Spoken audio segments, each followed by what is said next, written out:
Well, you can't really expect to do much when you have lost 6 out of 7 dice rolls.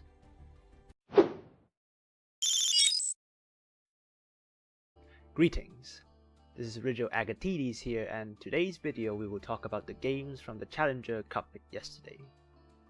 I'm sad to say that it didn't go that well for me. In the end, out of the 8 rounds we got 3 wins and 5 losses, and today we're here to analyze what went wrong. Let's have a quick summary on how the games went. First game of the day, I bricked. I was going first and I drew 1 draw, 1 chord by, and 3 Gamma Alternants. There's no way to salvage that hand.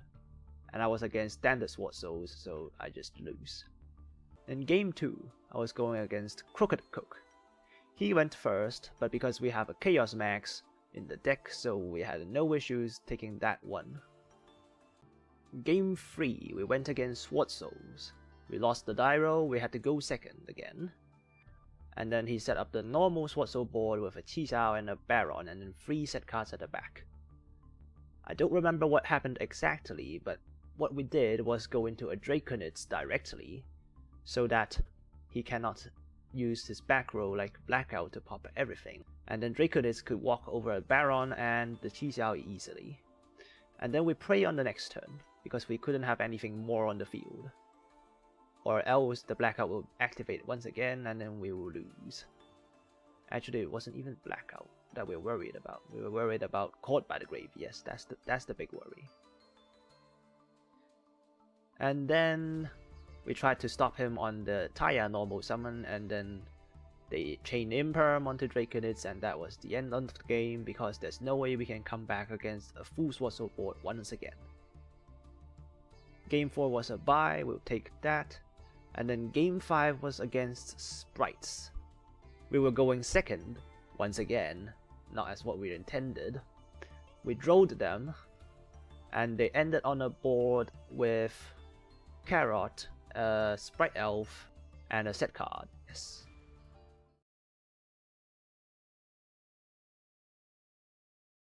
Negate call by, and then they summon off the blue from the graveyard with the effect of Sprite Elf. We did not ash them at that moment because we know he still has 1 card in the hand and we don't know what that is. And it turns out I was right. After I activate Vtuber, he chains Maxi and we ash that. At that point I thought we are pretty much good to go, until we walk into their set Sprite Smashers that they hard drew, and there was no way for us to come back from that. Game 6 was against Branded Despia. We finally won the... We didn't win the dice roll. No, we didn't even win the dice roll. We were let to go first. We did our normal board, and then our opponent activates Lightning Storm, clears the Caught by the Grave and the Fafnir, but that was fine for us. Then they activate Desires. We negated the effect of Desires, but at that point they already lost because the part of Desires banished both of their Adubers from their deck. And the only card in their hand that could do anything was Branded Opening. So that was our 3rd win. And then game 7 we went against the Runic Sprites. This time our plan initially worked. We got a Spellcaster's Village on the field, the Slacker's Magician in defense, and Draconids. I was feeling confident. And then he drew 1 of the 3 Lava Golems in his 42 card deck, and you know what happens after that. Game 8 we went against the Magical Musketeers. We lost the dice roll again, but they still let us go first. But it doesn't matter anymore because I did not draw a single Drytron card.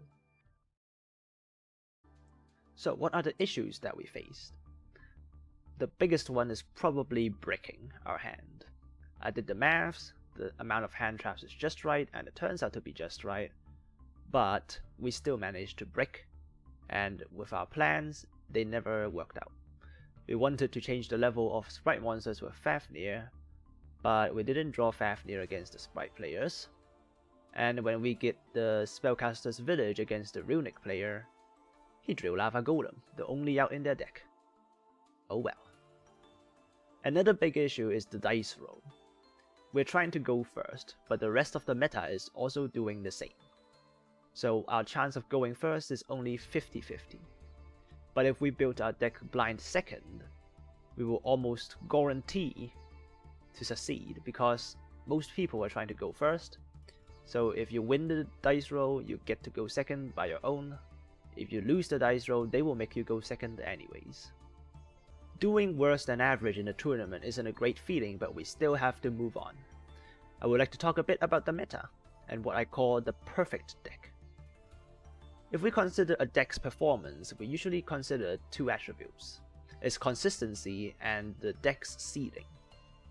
If we rank a deck's performance from unplayable to rogue to meta, we can see that unplayable decks are the ones that are not consistent, nor do they have a high ceiling. What do I mean by a high ceiling? A deck has a game plan, right, that they use to win. In unplayable decks, they don't have that great of a plan. The plan doesn't really help them win the game all the time, and nor do they have the consistency to do that. Then we have the rogue decks.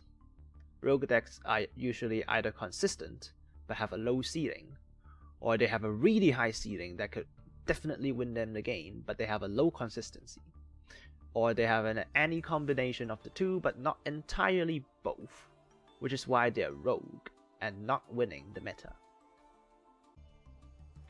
Then above both of these decks, there are the meta decks. They are consistent and has the highest ceiling possible at that time of the meta game, which is why they're capable of winning most of the other decks and become the meta deck itself. After yesterday's tournament, I had a bit of a realization.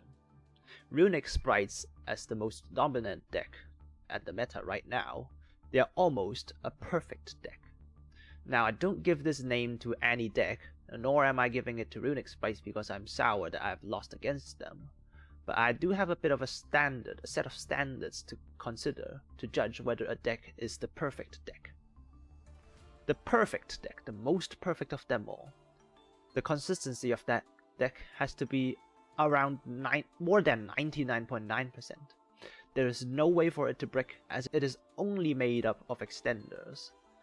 If a deck is only made up of extenders, there's no way that they could have a hand and they could do nothing about it, because they could just keep extending and build their board that way. It's a bit like danger monsters without the discard part. So every time they summon a monster, they add a card to their hand and they lose no card advantage. In fact, they gain card advantage. And then there's also the high ceiling part, which is pretty easy to achieve if you have a full deck of extenders and no limitations on them.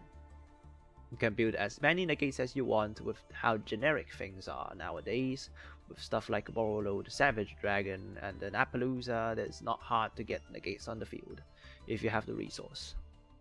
There is no point in tackling a deck like this head-on with a board unless you negate all 6 cards in their hand when they go second. It is not impossible, but it requires a very long combo and makes your deck weak to hand traps such as Nibiru. It also requires you to win the dreadful dice roll, and if you're like me, it will not work for you. Another way is to use an FTK, but that is just a different way of negating all 6 cards in their hand and has the same weakness. And the final approach we can have against them is blinding second. It is not impossible, because there are a lot of cards that go second and make your opponent unable to respond in any way, such as using Sphere Mode of Ra, which tributes the opponent's monsters without them being able to stop it at all. But whether that playstyle fits you or whether you decide it is fun depends on your preference. Still, it is probably the highest possible win rate you could do against a perfect deck like this without using a perfect deck itself.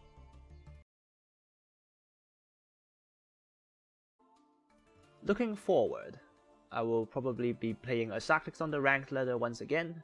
We'll see how far we can go before we stop. And then we will also try to come up with ideas for the next deck for a potential event in the future.